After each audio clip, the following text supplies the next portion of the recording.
Your brain is the most powerful weapon in the world. Once you put away your phones and your computers and all that we have nowadays, yeah, it's great. We're up to date. But your brain is the only thing you have when you're going through depression, when you're going through hard times, when you're going through death, real life. You can't Google that, man. You're alone. You're alone. You may have a shrink you're going to, you may have a best friend you're going to, but there's 24 hours in the day where you're alone in this brain, and your brain is talking to you in all kinds of ways, and it wants to control you and pull you in these different pockets. If you can't control your own brain and your brain controls you, you got to tell your brain where you want to go and how you want to go and how you want to get there. You got to control it. If not, it's over. What existed for me was, okay, man, how am I gonna make this work? And all I knew back then was hard work. The only way anything gets accomplished. That's all I heard back in those days. You gotta work hard. You gotta work hard. I'm not getting I can't get this paragraph. I can't remember what the is in this paragraph to pass this test to get in the military. Read it again. Still not getting it. Read it again. But if you're not getting it, write it out. And that's how I started learning. Okay, well, I gotta write out everything I do. And then write it out again, and write it out again. And guess what happened? I got it. I can't swim, I'm negative buoyant. Go back again. I can't swim, go back again. Go back again, go back again. I got it. I realized if I keep going back and going back and going back until the just becomes, your mind will say, okay, we're gonna figure it out, because he is not going to stop. It's not like I'm gonna try one more time. No, it's just like alarm clock goes off, boop, we're going back.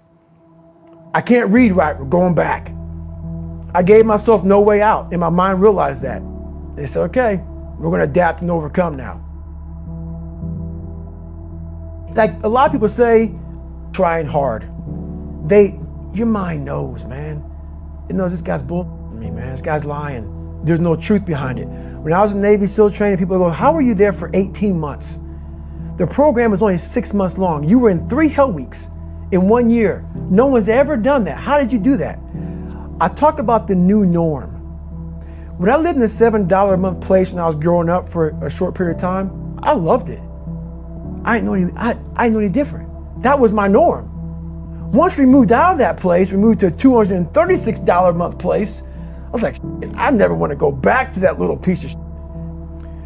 But if you go back to that $7 a month place and you realize this is where I live, this is all I got, your mind says, roger that, this is home. So when I was going through Navy SEAL training for 18 months and going back through all the hard parts over and over again, I told myself after the first time, I knew it was gonna be a long journey there. My body was breaking down. It was just how it was going on. I said, you know what, this is my new norm. So my mind said, it's like going to work. Like you go to work, you put your suit and tie on, I go into suffering every day. Every day, suffering, being broken, duct taping my feet up, stress fractures, shin splints, being broken. This is my new norm. And your mind says, if we're not broken, this ain't normal. We gotta be broken. So then your mind starts to get tougher and tougher and more callous. People go, how did you run on broken feet? Broken shins. My mind knew this is how we operate. We're in Navy SEAL training. This is what we are. I became hell. And that became my new norm. I gave myself no way out. There was nothing outside these walls of hell. Nothing. I loved God, but for a short period of time, I became the devil, because that was hell. I became the boss, the owner, the CEO of Navy SEAL training. That was my mindset. And that's how you get through things. You immerse yourself in wherever it is, and you become that. You become that and give yourself no way out. When I was 297 pounds and I was fat as hell trying to be a Navy SEAL, the scariest thing in the world to me, even to this day, was that could have been the rest of my life. I thought then I was trying hard. That's the scariest thing in the world. I thought then 297 pound, working for Ecolab, spraying for cockroaches, making $1,000 a month. I thought that was me at my 100% potential. Come to find out, a few years later, I wasn't anywhere near that. 106 pounds less, graduated Navy SEAL training, went on to do all these other things. Looking back on that, that was me trying hard. That's why people gotta understand, what is in us, we have no idea until we start trying hard. And I mean really trying hard, where you're obsessed with, hey, this is my new norm. My new norm is that, wow, this isn't always fun. It's not always meant to be fun. And that's when you know you're trying hard. People hear my story and think this guy is sadistic. I realized how the brain works. I figured out how the brain works. I'm a scared kid, and that's what gives me so much power.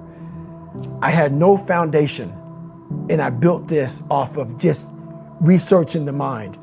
The feeling you get is basically invincibility. You realize that you can't do it all the time. When you need to do it, I know I can go to a place that I can live in. And when you know that you can run on broken legs and you can do certain things that a lot of people can do, but they're not willing to do, this power, this sympathetic nervous system of fight or flight, and you're fighting, it gives you this charge of energy of when you're sitting there at 3:30, 4 o'clock in the morning and you're duct taping your feet up because they're broken, and you're doing it by yourself, and you're going through arguably one of the hardest training in the world. And these guys, most of them are healthy, and you're going through it broken, and you're already at a disadvantage, but you're still there. You can feed into that and tap into that for a lot of power. But if you look at it, well, I'm broken, man. I'm not gonna make it. But if you look at it as, man, I'm broken and I'm still here, and I'm fighting, and I'm gonna find a way to get through this because I have no other place to go. It gives you a lot of power. When things start to suck really, really bad, my brain and a lot of people's brain, they don't go to your dad beating you up. Your brain says, we gotta get the out of here. This is miserable.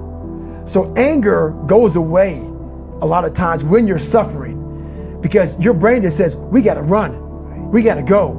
So that anger is not popping up saying, oh, I wanna show them, I wanna show those people. No, there has to be a much deeper, when I say deeper, it has to be down to mineral soil. It has to be down to that nice mineral soil where nothing can burn. You can't burn dirt.